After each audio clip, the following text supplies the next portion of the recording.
एक सबसे cool travel partner से लेकर सबसे अच्छे दोस्त तक, यकीनन डॉगीज इंसान के सबसे अच्छे दोस्त होते हैं। लेकिन आप वास्तव में अपने सबसे अच्छे दोस्त को कितना जानते हैं? हमारे पास कुछ ऐसे तथ्य हैं जो शायद आप अपने इस दोस्त के बारे में नहीं जानते होंगे। जैसे कि क्या आप जानते हैं कि डॉगीज भेड़ियों के वंशज हैं? जी हाँ, आइए और कुछ बातें जानते हैं।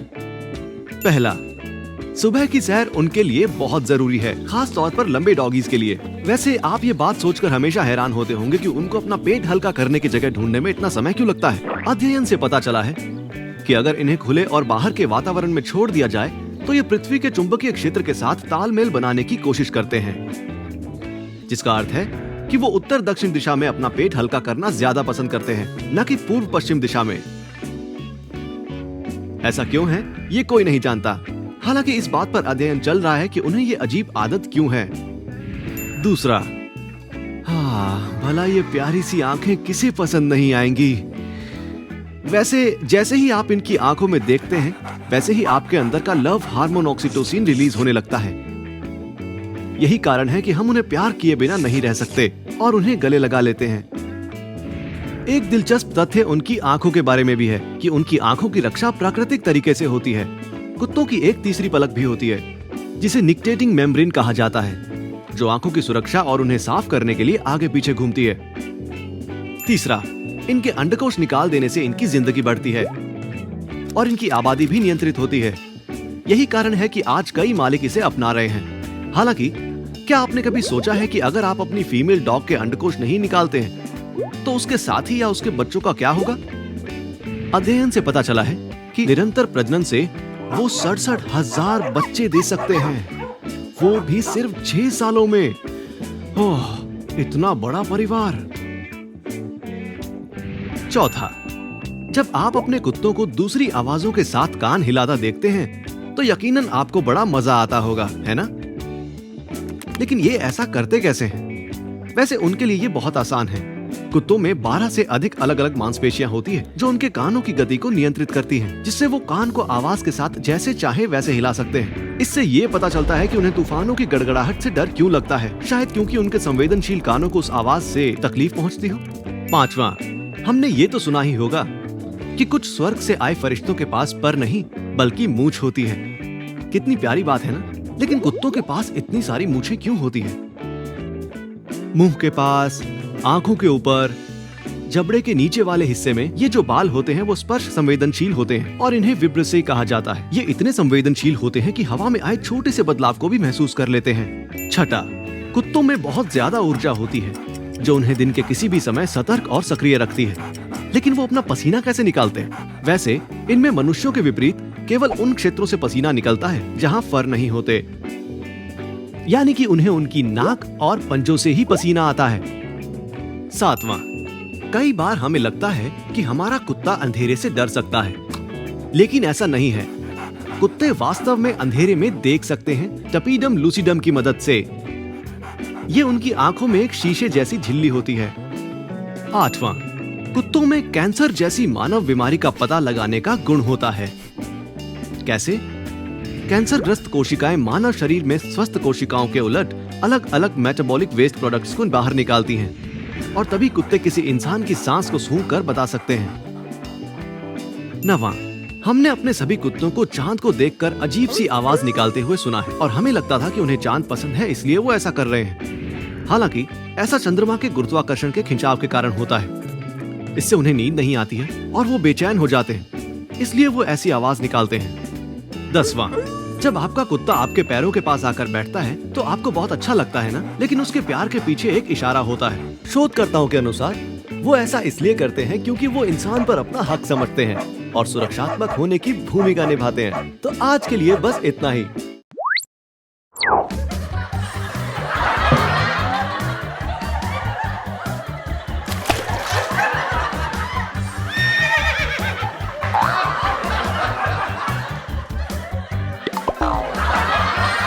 आखिर हम क्यों हंसते हैं? चार्ली चैपलिन ने एक बार कहा था कि हंसी के बिना एक दिन भी बेकार है। तो क्यों ना खुलकर हंसा जाए और क्यूरियस पंथी के वीडियोस को देखा जाए। हंसना ये सिर्फ एक मजेदार काम ही नहीं है। क्या आपने कभी सोचा है कि हम क्यों हंसते हैं? कौन सी चीज हमें हंसाती है? हमारे दिमाग में ऐसा क्या होता है जिससे हम हंसने लगते हैं? क्या आप हंसी से जुड़े कुछ ऐसे ही सवालों के लिए क्यूरियस हैं? तो उनके जवाब आपको जरूर मिलेंगे, लेकिन पहले हमारे चैनल क्यूरियस पंथी को सब्सक्राइब कर लें। फिलोसोफर जॉन मॉरियल का मानना है कि पहली बार इंसान तब हंसा होगा जब उसने किसी खतरे से छुटकारा पा लिया होगा। वहीं कई शोधकर्ताओं का यह भी मानना है कि हंसी का मकसद इंसानों के रिश्तों को बढ़ाना और मजबूत बनाना होता है। आइए हंसी के बारे में थोड़ा और जानते हैं। हंसी हास्य के लिए शारीरिक प्रतिक्रिया है। हमें हंसी तब आती है जब हम कोई चुटकुला सुनते हैं, या हमें कोई गुदगुदी करता है, या अगर हम किसी मजाकिया कहानी या घटना पर नजर डालते हैं। इससे आपके ज्यादातर सकारात्मक भाव किसी दृश्य के रूप में नजर आते हैं, जैसे कि खुश रहना, हंसमुख महसूस करना, राहत और खुशी महसूस करना। हंसी के दो भाग होते हैं, इशारों की एक कड़ी और आवाज का होना। जब हम हंसते हैं तो दिमाग हम पर उन दोनों गतिविधियों को एक साथ संचालित करने के लिए दबाव डालता है, क्योंकि शरीर के कई हिस्सों में, यहाँ तक कि हाथ, पैर और ट्रंक की मांसपेशियों में भी बदलाव होते हैं। लेकिन हमारा दिमाग प्रतिक्रिया कैसे देता है? प्रतिक्रिया दिमाग में उत्पन्न होती है। दिमाग की लार्ज फ्रंटल लोब, जिससे हमें सामाजिक भावनात्मक प्रतिक्रियाओं का पता चलता है, वो तब बहुत सक्रिय हो जाती है जब हम हंसते हैं। हम हंसते हंसते रोने भी लग जाते हैं। जब हम किसी बात की बहुत ज्यादा चिंता करने लगते हैं तो हंसने से हमारा तनाव कम हो सकता है। हंसी के शारीरिक अध्ययन को एक नाम दिया गया है, जिलेटोलॉजी। इतना ही नहीं, मरीजों को ठीक करने के लिए भी हंसी काफी मददगार साबित हुई है। क्या आपने कभी सोचा है कि हम बिना किसी कारण क्यों हंसते हैं? वैसे हम इंसान बहुत अजीब होते हैं और हम कहीं भी कभी भी हंस सकते हैं। कभी कभी हंसना और रोना, वो भी ऐसी जगहों पर जहां हमें ऐसा नहीं करना चाहिए, जैसे कि लेक्चर के बीच में अचानक हंस पड़ना या फिर किसी के अंतिम संस्कार पर। हम में से किसी ना किसी ने तो ऐसा एक बार अपनी जिंदगी में जरूर किया होगा। लाफ्टर थेरेपी क्या है? ये एक प्रकार की चिकित्सा है जो दर्द और तनाव को दूर करने के लिए हास्य का उपयोग करती है, और इसे हम किसी व्यक्ति की हालत सुधारने में इस्तेमाल करते हैं। इसमें हंसी के व्यायाम, मस्खरेपन, कॉमेडी फिल्में, किताबें, खेल या चुटकुले शामिल होते हैं। तो वास्तव में आपके साथ क्या होता है जब आप एक लाफ्टर वर्कशॉप का हिस्सा होते हैं? एंडोर्फिन केमिकल रिलीज होता है, जिससे आपको अच्छा महसूस होता है, आपको आराम मिलता है, क्योंकि आपका तनाव और चिंताएं कम हो जाती हैं। क्योंकि हमारा शरीर असली और नकली हंसी के बीच अंतर नहीं कर पाता है, इसलिए आप जब भी हंसते हैं तो उसका एक सकारात्मक प्रभाव पड़ता है। आइए कुछ मजेदार करते हैं। जरा सा मुंह खोलिए और उसके बाद हंसिए। कोई बात नहीं अगर जबरदस्ती भी लग रही है तो। मुस्कुराते वक्त अपनी भावनाओं पर एक बार जरूर नजर डालें। क्या आपको अब अच्छा महसूस हो रहा है? चलिए आपको एक चुटकुला सुनाते हैं। Knock knock. कौन है? एनी। एनी कौन? एनीथिंग, जिसके बारे में सोचकर आपको अभी के अभी हंसी आ जाएगी। बढ़िया, क्यों हंसी आई ना? आपको देखकर बाकी सब भी हंसने लगते हैं। क्या आपने कभी सोचा है कि टमाटर, चॉकलेट बार और ब्रोकली के बीच में क्या समानता है? कार्ब्स? नहीं। प्रोटीन्स? नहीं। फैट्स? बिल्कुल नहीं। समानता है कीड़े। जी हाँ, वही छोटे छोटे कीड़े जिन्हें आप अपने घर से दूर रखना चाहते हैं। सही सुना। चलिए अब जानते हैं कि ऐसा क्यों है। कीड़े या छोटे छोटे बग्स हमारे ज्यादातर खाने में होते ही हैं, लेकिन ये बिल्कुल भी अस्वस्थ या असुरक्षित नहीं है। क्या? जी हाँ, सही सुना। वीगन्स और शाकाहारियों को इस बात का खास ध्यान रखना चाहिए, क्योंकि सच तो ये है कि एक साल में आप जो खाना खाते हैं उसमें करीब 1.5 किलो तिलचट्टे, मक्खियाँ, मैगट्स और बाकी छोटे छोटे कीड़े होते हैं जो उसी खाने में छिपे रहते हैं। हरी सब्जियों और डिब्बे वाले खानों में ढेर सारे छोटे छोटे कीड़े होते हैं। सब्जियां जैसे कि ब्रोकली, पालक और डिब्बे वाले टमाटरों में कीड़ों के सिर, पैर, थोरैक्सेस या पूरे के पूरे कीड़े हो सकते हैं। क्या कह रहे हो? इस वक्त आप जरूर यही सोच रहे होंगे कि ऐसा कैसे हो सकता है और क्या ये सुरक्षित है? FDA के कुछ निर्देशों में ये लिखा है कि कुछ खानों में पाए जाने वाले ऐसे डिफेक्ट से इंसान की सेहत को खतरा नहीं होता है। लगभग हर चीज जो हम खाते हैं उसमें एक निश्चित मात्रा में कीड़े होते हैं, जिसे FDA ने मान्यता दी है मानव खपत के लिए। खाने जैसे कि health food, junk food, snacks और ड्रिंक्स। जी हाँ, चलिए अब कुछ हैरान कर देने वाले तथ्यों पर नजर डालते हैं। FDA के अनुसार हर चॉकलेट बार में करीब 8 कीड़ों के हिस्से हो सकते हैं। 45 किलो चॉकलेट खाने का मतलब है कि आप आधा किलो कीड़े खा रहे हैं। इसलिए अगली बार जब आप किसी को चॉकलेट बॉक्स गिफ्ट करें तो एक बार जरूर सोच लें। 45 किलो ब्रेड खाने का मतलब है आपने 1 किलो कीड़े खा लिए हैं। कुछ पेय पदार्थों में भी कीड़े होते हैं। क्या आप जानते हैं कि बियर बनाने के लिए जो 5% हॉप्स इस्तेमाल किए जाते हैं वो कीड़े होते हैं। तो अगली बार जब आप ड्रिंक्स के लिए जाएं तो बारटेंडर से बग बियर के बारे में जरूर पूछें। 103 ml के खाने के डिब्बे में 19 मैगेट्स और 74 माइट्स की इजाजत दी गई है। रेड वेलवेट केक का एक स्लाइस जो सभी को पसंद है, उसमें होता है कार्माइन यानी कि रेड फूड कलर, जिसे फीमेल अफ्रीकन बीटल के पेट को क्रश करके बनाया जाता है। देखिए, सदियों से लोग कीड़े खाते आ रहे हैं, फिर चाहे वो टिड्डे हो, गुबरैला हो, दीमक हो, झांझा या फिर पतंगा। इसका एक नाम भी है, एंटोमॉर्फेजी। कीड़ों की 2000 से भी ज्यादा प्रजातियों को खाया जाता है एशिया, अफ्रीका, मेक्सिको और साउथ अमेरिका में, जिसमें शामिल हैं 235 प्रजातियां तितलियों और कीट पतंगों की, 344 गुबरैले, 313 चींटियां, मधुमक्खियां और ततैया, 239 झींगुर, क्रिकेट्स और तिलचट्टे, 39 दीमक और 20 पतंगे, यहाँ तक कि सिकेडास भी। लगता है पेस्ट कंट्रोल कराना पड़ेगा। चलिए अब देखते हैं कि इन कीड़ों को खाने के फायदे क्या हो सकते हैं। दुनिया भर में बढ़ती आबादी के लिए कीड़े प्रोटीन का एक बहुत ही बढ़िया जरिया है, भले ही हम इसे मानने के लिए तैयार ना हो। प्रोटीन्स के अलावा हमें कीड़ों से बहुत सारी चीजें मिलती हैं, जैसे कि energy rich fats, fibre, vitamin और मिनरल्स। बीमारियां जैसे कि स्वाइन फ्लू का खतरा बहुत कम हो जाता है, क्योंकि कीड़े जेनेटिकली इंसान से अलग होते हैं। खाने के लिए कीड़ों को पालना जानवरों को पालने से बेहतर है, क्योंकि वो पर्यावरण को ज्यादा खराब नहीं करते हैं, यानी वो कम ग्रीन हाउस गैसेस प्रोड्यूस करते हैं और उन्हें 95% कम पानी चाहिए होता है। एक क्रिकेट के शरीर का 80% हिस्सा खाया जा सकता है, वहीं गाय का 40% और चिकन का सिर्फ 50%। तो देखिए, सीधी बात ये है, कीड़े हमारी बढ़ती आबादी का पेट भरने का सबसे अच्छा उपाय है, क्योंकि आबादी बहुत तेजी से बढ़ रही है। मीट बेस्ड प्रोटीन की मांग भी बढ़ रही है। यदि हर कोई उतना ही मीट खाना शुरू कर दे जितना कि अमेरिकन खाते हैं, तो उसके लिए हमें इतनी जगह की जरूरत होगी जितनी पृथ्वी पर है ही नहीं। अगर आपकी घिन खत्म हो जाए तो आज ही अपने खाने के तरीके में सुधार लाएं और खाने में कीड़ों को शामिल करें। आपका क्या कहना है? संगीत सिर्फ यही एक भाषा है जो सभी को समझ में आती है, चाहे आप किसी भी संस्कृति से हो। संगीत हमें बहुत प्रभावित करता है, फिर चाहे वो कोई भी शैली हो। और सबसे बड़ी बात है कि इस बात की पुष्टि करने के लिए हमें किसी शोध की जरूरत नहीं है। ऐसा तो हो ही नहीं सकता कि कभी आपके पैर ना थिरके हो, या फिर चुटकियां ना बजाई हो, या कोई गाना गुनगुनाया ना हो। संगीत के बिना तो दुनिया अधूरी सी है। जानने की क्यूरियसपंती है कि संगीत आपके दिमाग पर कैसे प्रभाव डालता है? तो इसका जवाब है हमारे पास। जैसे ही हम अपना पसंदीदा संगीत सुनते हैं, उससे हमारे दिमाग में खुशी का एहसास होता है, यानी दिमाग में डोपामीन का रिसाव शुरू हो जाता है, एक ऐसा न्यूरोट्रांसमीटर जो हमें खुशी महसूस करवाता है। जब हम पहली बार संगीत सुनते हैं, ऑडिटरी कॉर्टेक्स, जो कि टेम्पोरल लोब का हिस्सा है, जिससे हमें आवाजें सुनाई देती है और बाकी प्रक्रिया भी होती है, जैसे बातों को समझना, ये सेरेबेलम के साथ मिलकर काम करते हैं, जहाँ संगीत अलग हिस्सों में बंट जाता है, जैसे उसकी पिच और वॉल्यूम। सेरेबेलम एक एजेंट के रूप में भी काम करता है, जो एमिगडाला को जोड़ता है, जहाँ कई सारे न्यूरॉन्स होते हैं, और ये दिमाग के मीडियल लोब में पाया जाता है। और इसी की वजह से हमें तरह तरह की भावनाओं का एहसास होता है और डोपामीन का रिसाव होता है, क्योंकि जब आप गाना सुनते हैं तो वो आपको अच्छा लगता है, मन खुश रहता है। इसी तरह संगीत हमारे दिमाग के साथ मिलकर काम करता है और हमें अच्छा महसूस होता है। समझना थोड़ा मुश्किल है, लेकिन संगीत में एक अलग ही मजा है। अलग अलग तरह का संगीत हमारी अलग अलग भावनाओं को प्रभावित करता है।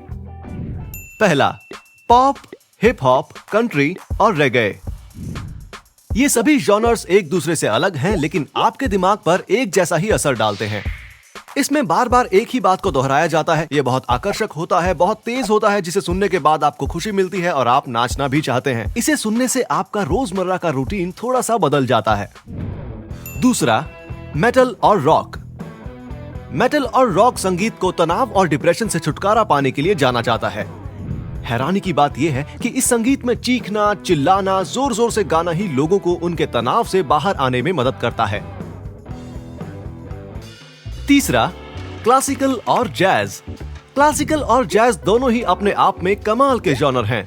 इसमें हर बार नए म्यूजिकल नोट्स होते हैं, इन्हें बार बार दोहराया नहीं जाता। अगर आपको इस तरह का संगीत पसंद है तो इससे आपका ध्यान और देखने की शक्ति बढ़ सकती है। इससे सकारात्मक दृष्टिकोण भी बढ़ता है। चौथा, EDM और ट्रांस। EDM या इलेक्ट्रो डांस म्यूजिक और ट्रांस म्यूजिक सुनते ही आपको अच्छा महसूस होता है और आप अलग ही दुनिया में पहुंच जाते हैं। जिन लोगों को ये संगीत पसंद है वो अलग ही धुन में रहते हैं और इसे सुनते ही उनका मूड अच्छा हो जाता है। अब हमें समझ आया कि वो लोग कौन सी धुन की बात कर रहे थे। पांचवा, मेलनकोली संगीत। भले ही ज्यादातर लोग इसे सुनना पसंद नहीं करते, लेकिन ऐसा संगीत सुनने से हमें कलाकार की भावनाओं का पता चलता है और हम उनके बारे में ज्यादा जान पाते हैं।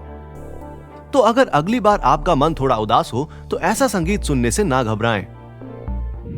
छठा, हीलिंग या मेडिटेशन संगीत।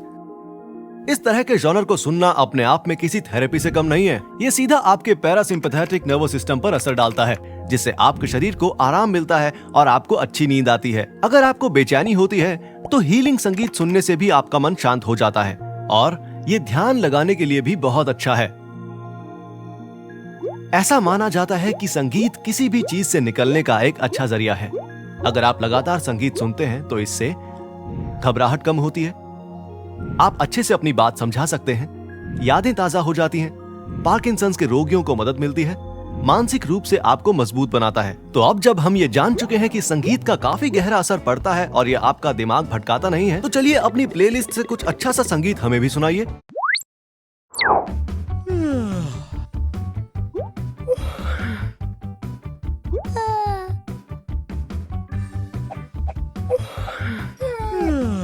क्या ऐसी तस्वीरें देखकर आपको भी उबासी आने लगी?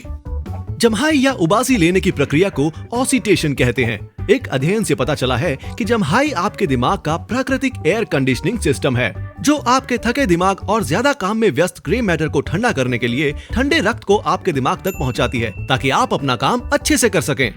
यहाँ तक कि उबासी के बारे में सोचने से भी आपको उबासी आ सकती है। सभी उबासी लेते हैं, यहाँ तक कि जानवर भी। आमतौर पर लोगों का ये मानना है कि जब नींद आती है तभी उबासी आती है, लेकिन ऐसा नहीं है। उबासी लेने के 3 मुख्य कारण हो सकते हैं। हमें उबासी तब आती है जब हम थके होते हैं, जब हम बहुत ज्यादा बोर हो चुके होते हैं, या जब हम दूसरों को उबासी लेते हुए देखते हैं। आपको सबसे ज्यादा उबासी कब आती है, ये हमें कमेंट सेक्शन में जरूर बताएं। कुछ मजेदार फैक्ट। क्या आप जानते हैं कि बच्चे भी गर्भ में उबासी लेते हैं? उबासी लेने की प्रक्रिया क्या है? दिन भर काम करने के बाद हमारा दिमाग बुरी तरह से थक जाता है, जिसके बाद उबासी आती है, जिसके दौरान हम अपने जबड़ों को फैलाते हैं और ब्लड वेसल्स यानी कि रक्त वाहिकाओं के जरिए हृदय से दिमाग तक खून पहुंचाते हैं। इसके साथ ही हम अपने नाक और मुंह से हवा को अंदर लेते हैं। हवा दिमाग तक जाने वाले खून को ठंडा करती है, जिससे हमारा दिमाग फिर से तेजी से काम करने लगता है। क्या उबासी संक्रामक है? उबासी सभी वर्टेब्रेट्स के लिए संक्रामक होती है, जैसे कि इंसान, मछलियां, पक्षी और सांप। एक अध्ययन से पता चला है कि संक्रामक उबासी सोशल मिररिंग से जुड़ी हुई है, जहां जीव एक दूसरे के कामों की नकल करते हैं। इस श्रेणी में आने वाले अन्य जीव खुजली करते हैं, पैर पर पैर चढ़ाकर बैठते हैं और हंसते हैं। उबासी को कैसे रोक सकते हैं? पहला, गहरी सांसें लें। शरीर को ज्यादा ऑक्सीजन की जरूरत पड़ सकती है और इसलिए गहरी सांस लेने से उबासी को आने से रोका जा सकता है। दूसरा, चलते रहिए। अपनी दिनचर्या को तोड़ने से आपके दिमाग में ऊब बढ़ जाती है। थकावट, ऊब आना और तनाव की भावनाओं से लोगों को अधिक उबासी आती है। ज्यादा उबासी आने से आप ज्यादा कैफीन लेना भी शुरू कर देते हैं। तीसरा, खुद को तरोताजा रखिए। आप बाहर भी घूम सकते हैं या फिर किसी ठंडी जगह पर जाकर भी बैठ सकते हैं। अगर आपके पास ये सब करने का समय नहीं है तो ठंडा पानी पीजिए या फिर ठंडे स्नैक्स खाइए। चलिए जरा भविष्य में एक नजर डालते हैं, जहां हमारा सारा काम चुटकियों में हो जाएगा। इसकी वजह है AI यानी आर्टिफिशियल इंटेलिजेंस। क्या होगा अगर ये हमें हर जगह देखने को मिले, जैसे खेती, ट्रांसपोर्टेशन, मैन्युफैक्चरिंग, शिक्षा से लेकर स्वास्थ्य सेवा और ग्राहक सेवा आदि तक। वैसे देखा जाए तो ये मेहनती कर्मचारियों के लिए एक मुश्किल की घड़ी हो सकती है, लेकिन इसका मतलब ये नहीं कि कर्मचारियों की जगह पूरी तरह से AI द्वारा ले ली जाए। इसका मतलब ये होगा कि इंसानों ने प्रगति की तरफ एक और कदम रख दिया है। AI से इंसानों के काम करने की कुशलता बढ़ जाएगी और काम में उनका दिल भी लगने लगेगा। क्यूरियस पंथी आपको बताएगा कि आने वाले कल में एआई काम करने के तरीकों में कैसे बदलाव लाएगा। बैंकिंग। जरा सोचिए कि आप बैंक में गए हैं और वहां पर आपको अपने सभी लेन देन के लिए कोई भी लाइन नजर ना आए। आसपास जहां भी नजर जाए तो आपको सिर्फ मशीनें ही नजर आएंगी जो आपका सारा काम बस पल भर में कर देंगी। इससे बढ़िया और क्या हो सकता है? इसका मतलब ना कोई टेलर, अकाउंटेंट और ना ही ब्रोकरेज क्लर्क होगा, सिर्फ रिलेशनशिप मैनेजर और टेक्नोलॉजिकल एक्सपर्ट ही होंगे। रिटेल। क्या आपने कभी शॉपिंग मॉल्स में रोबोट्स और सेल्फ चेकआउट मशीन्स को काम करते हुए देखा है? अच्छी बात यह है कि ये तो अभी बस शुरुआत ही है। बहुत सारे काम जैसे सामान पैक करना, रखना, कैश लेना या देना, इन सारे कामों को एआई बदल कर रख देगा और हमें सिर्फ जरूरत होगी भी तो कस्टमर सर्विस एग्जीक्यूटिव्स और टेक्नोलॉजिकल एक्सपर्ट्स की। मैन्युफैक्चरिंग। क्या आप जानते हैं कि मैन्युफैक्चरिंग यूनिट्स में इंसानों द्वारा की जाने वाली छोटी सी गलती भी कितनी नुकसानदायक हो सकती है? एआई से न सिर्फ ज्यादा निर्माण होगा बल्कि इंसानों द्वारा की जाने वाली गलतियां भी कम हो जाएंगी और डिसीजन मेकिंग के साथ साथ प्रोडक्टिविटी भी बढ़ जाएगी। कार्यालयों में होने वाले काम बंद हो जाएंगे, लेकिन सेल्स प्रोफेशनल्स, इंजीनियर्स और टेक्नोलॉजिकल एक्सपर्ट्स की मांग बढ़ जाएगी। Health care. कैसा हो अगर डॉक्टर से मिलने से पहले ही आपको आपकी बीमारी के बारे में पता चल जाए? वैसे ये दिन भी दूर नहीं है। एआई पहले से ही सामान्य स्वास्थ्य समस्याओं का निदान करने और रोगी की आम जानकारी लेना सीख रहा है। यानी अब इन सब की जानकारी रखने के लिए स्टाफ की कोई आवश्यकता नहीं होगी। लेकिन नर्सेज और डॉक्टर्स को कभी भी पूरी तरह से हटाया नहीं जा सकता, क्योंकि मरीजों का हाल पल भर में ऊपर नीचे हो जाता है और ऐसे में एआई सक्षम नहीं है। माइनिंग और एनर्जी। इंसान हमेशा से ही पृथ्वी से अनमोल खजानों की तलाश में लगा रहता है और एआई की मदद से कई माइनिंग और एनर्जी कंपनियों को फायदा हुआ है। इतना ही नहीं, उनका उत्पादन भी काफी ज्यादा बढ़ गया है। इंसानों द्वारा बार बार किए जाने वाले काम और प्रशासनिक काम जैसे कि मीटर रीडिंग का काम भी एआई ही करेगा, लेकिन टेक्नोलॉजिकल जॉब्स की डिमांड बढ़ जाएगी। लेकिन इन तकनीकों का इस्तेमाल करने में कुछ अच्छाई और कुछ बुराई भी है। एआई की वजह से बड़े पैमाने पर बेरोजगारी हो सकती है। एआई अपने दम पर नहीं सोच सकता है, वो केवल उस काम को करते हैं जिसके लिए उन्हें प्रोग्राम किया गया है। नई परिस्थितियों से निपटना मुश्किल हो जाता है, इसलिए काम खराब भी हो सकता है। उनका रख रखाव और मरम्मत काफी ज्यादा महंगा पड़ता है। ये कर्मचारियों को आलसी बना सकते हैं, क्योंकि जब ये होंगे तो कर्मचारी अपना सारा काम इन्हीं से करवाएंगे। इतना सब जानने के बाद हम यही कह सकते हैं कि एआई इंसानों की जगह तो नहीं ले सकते, लेकिन उनके काम करने के तरीकों को जरूर बदल सकते हैं। कंपनियों को अपने ऑर्गेनाइजेशन के स्ट्रक्चर में बदलाव करना होगा और कर्मचारियों को नए स्ट्रक्चर और आवश्यकताओं के अनुरूप कंपनी में अपनी नई जगह बनाने के लिए कुछ खास प्रयासों से गुजरना होगा। इन मशीनों के साथ काम करने के लिए इंसानों को अपनी काबिलियत को बढ़ाना होगा या फिर कंपनियों को नए लोगों को रखना होगा। अगर दोनों ही एक साथ मिलकर काम करेंगे तो उत्पादन बढ़ेगा, जीडीपी बढ़ेगा और पूरी कंपनी नई ऊंचाइयों को छुएगी। हर कोई गुरुत्वाकर्षण और न्यूटन ने इसकी खोज कैसे की थी इसके बारे में जानता है। और हाँ, हम ये भी जानते हैं कि अगर ये नहीं होता तो क्या होता। लेकिन क्या आप जानते हैं कि धरती पर कुछ ऐसी जगहें हैं जहां पर गुरुत्वाकर्षण अलग तरीके से काम करता है। पहली जगह है mystery spot in Santa cruise, California. अगर इसके नाम में मिस्ट्री है तो क्या हम इसके बारे में नहीं जानेंगे? बिल्कुल जानेंगे। चलिए जानते हैं ऐसा क्यों होता है। इस जगह की खोज 1939 में कैलिफोर्निया के सांता क्रूज के जंगलों के पास जॉर्ज ब्रैथर नाम के एक वैज्ञानिक ने की थी। उन्होंने इस जगह पर मैग्नेटिक फील्ड महसूस की, लेकिन सिर्फ 150 स्क्वायर फीट की दूरी तक। यहाँ पानी एक ऊपर की दिशा में बहता है। कंपास का तीर लगातार घूमता रहता है और कोई भी व्यक्ति बिना गिरे एक एंगल पर खड़ा रह सकता है। जी हाँ, अगर आप इस चीज को महसूस करना चाहते हैं तो आपको इस जगह पर एक बार जरूर जाना चाहिए। दूसरी जगह है waterfall at the pharaoh islands. लेकिन हम एक झरने के बारे में क्या जानते हैं? यही कि झरने का पानी नीचे की ओर गिरता है। सही कहा। लेकिन क्या आपने ऐसा झरना सुना है जो ऊपर की ओर बहता हो? बिल्कुल, फैरो आइलैंड्स का यह झरना ऊपर की ओर बहता है। फैरो आइलैंड्स स्कॉटलैंड और आइसलैंड के बीच अटलांटिक महासागर में स्थित है। झरने का ऊपर की ओर बहने का मुख्य कारण ऊपर की ओर बहने वाली तेज हवाएं हैं, जो ग्रेविटेशनल फोर्स यानी गुरुत्वाकर्षण बल से अधिक शक्तिशाली होती हैं। तीसरे नंबर पर हैं गोल्डन रॉक, म्यांमार। क्या आपने कभी किसी पत्थर को पहाड़ के किनारे बिना किसी हलचल के खुद को संतुलित करते हुए देखा है? अगर आप म्यांमार गए हैं तो आपने इसे देखा होगा। वहाँ सोने की परत से ढका हुआ एक शिलाखंड है जो कि माउंट काइटियो की चोटी और पगोडा पर स्थित है। उसकी सबसे खास बात यह है कि वो सिर्फ एक किनारे पर टिका हुआ है और जब भी आप उसे देखेंगे तो आपको लगेगा कि वो कभी भी गिर सकता है, लेकिन वो कई सदियों से ऐसा ही है। ये एक बौद्ध तीर्थ स्थल है और ऐसा कहा जाता है कि वो पत्थर बुद्ध के सिर्फ एक बाल की वजह से टिका हुआ है। अब इसके बारे में तो हम कुछ नहीं कह सकते, लेकिन यहां हमें गुरुत्वाकर्षण का कमाल जरूर देखने को मिलेगा। चौथे नंबर पर है तुलसी श्याम, गुजरात, इंडिया। हमने भारत के लेह और कनाडा के मैग्नेटिक हिल के बारे में बहुत कुछ सुना है, लेकिन गुजरात में प्रसिद्ध गिर जंगलों के पास तुलसी श्याम क्षेत्र के बारे में बहुत कम लोग जानते हैं। तुलसी श्याम में अगर कोई अपनी कार न्यूट्रल पर छोड़ देता है तो गाड़ी खुद ब खुद ऊपर चढ़ने लगती है, वो भी लगभग 10 से 20 किलोमीटर प्रति घंटे की रफ्तार से। ऐसा ही कई वस्तुओं जैसे कि गेंद के साथ भी होता है, वो भी ऊपर जाती है।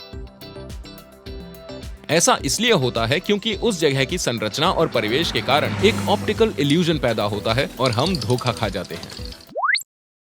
आप में से कितने लोग सोते समय अपने फोन को अपने पास रखते हैं और फोन को छोड़ना नहीं चाहते हैं? उसके कुछ कारण ये हैं। आप कई लोगों के साथ रहते हैं और नहीं चाहते कि कोई आपके फोन को हाथ लगाए। आप सोशल मीडिया पर काफी एक्टिव हैं और हर मिनट अपने फोन को चेक करते रहते हैं, फिर चाहे रिफ्रेश करने पर कुछ नया मिले या ना मिले। आप काम में डूबे रहते हैं, आप काम से दूर नहीं रह सकते हैं, काम आपको बहुत पसंद है और आप बार बार ईमेल्स को चेक करते हैं। या फिर हो सकता है कि आपका ब्रेकअप हुआ हो और आप पूरी रात अपने एक्स के मैसेज का इंतजार कर रहे हो। इसके और भी कारण हो सकते हैं, लेकिन मुद्दा यह है कि आपको अपना फोन चेक करने का तो सिर्फ बहाना चाहिए और यही वजह है कि सोते वक्त भी आप अपना फोन अपने से दूर नहीं रखते हैं।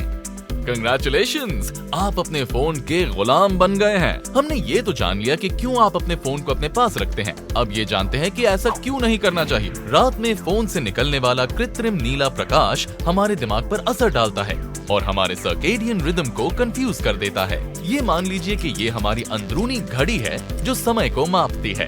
खराब सर्केडियन रिदम का मतलब है सोने में गड़बड़ी होना। उदाहरण के लिए, आपको रात की बजाय दिन में नींद आती है। मेलाटोनिन हार्मोन का सिक्रीशन कम होने लगता है। ये वो हार्मोन है जो हमारी सर्केडियन रिदम को चलाने में अहम भूमिका निभाता है। इसी की वजह से आपको अच्छी नींद भी आती है, लेकिन यही नींद खराब होने लगती है। नींद के रेम स्टेज में कमी आ जाती है। रेम स्टेज यानी रैपिड आई मूवमेंट दिमाग और शरीर को आराम देने का काम करता है।